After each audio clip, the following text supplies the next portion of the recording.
Temos uma outra pergunta aqui, interessante também. Alergia piora o bruxismo?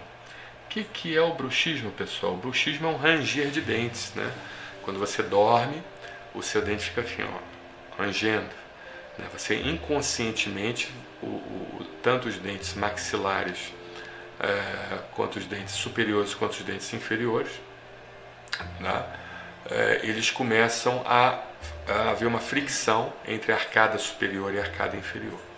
Agora, isso, de certa forma, é uma reação, muitas das vezes, normal do organismo em tentar desobstruir o entupimento de um canalículo que a gente tem aqui, ó, do nariz até o ouvido. A gente tem uma trompa chamada trompa de Eustáquio. Essa trompa de Eustáquio, ela justamente faz o controle da pressão entre o meio externo e o meio interno para o ouvido interno.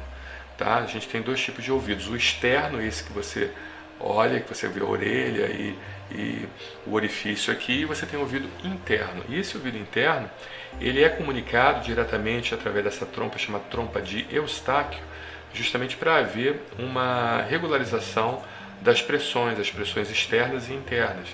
Quando você tem um entupimento nasal, o seu nariz entope, você tem uma rinite crônica que não melhora remédio, que você já tentou vários tipos de medicações e ele não desentope, né? Essa trompa de Eustáquio também fica entupida. Então, o que o organismo faz?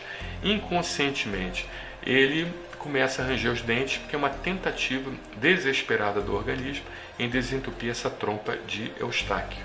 Tá?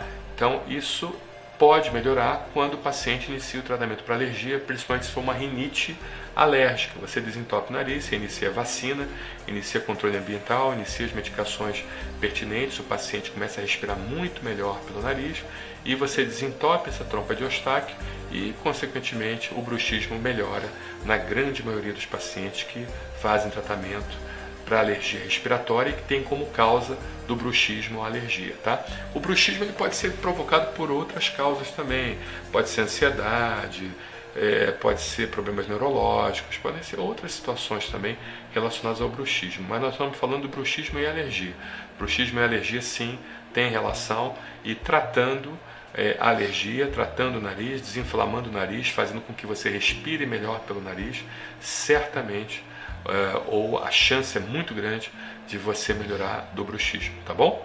Obrigado aí pela sua participação.